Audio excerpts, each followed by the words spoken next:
কিছুক্ষণ আগে আমরা দেখলাম, যখন আন্দোলন শেষ করে আমরা হলে ফিরলাম, তখন দেখলাম যে শেখ হাসিনা বলেছে যে মুক্তিযোদ্ধার নাতি নাতিদের চাকরি হবে না, তো রাজাকারদের না হবে। তো আমরা কি বাংলাদেশে রাজাকার বাস করছি?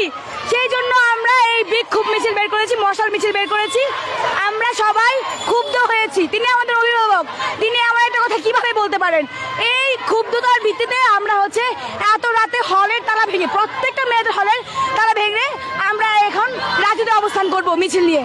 আচ্ছা, এর আগে তো আপনারা এই স্লোগান দেন নাই, আজকে কেন নতুন করে এই স্লোগান দিচ্ছেন? যেহেতু আমাদের সর্বোচ্চ স্তরে থাকা একজন নেত্রী, যিনি আমাদের সরকার, তিনি আমাদেরকে রাজাকার বলেছেন, সেই জন্য আমি আমার পরিচয় রাজাকার হিসেবেই দিচ্ছি। আমরা আন্দোলনরত একজন শিক্ষার্থীর সঙ্গে কথা বলছিলাম, তিনি বলছিলেন যে প্রধানমন্ত্রী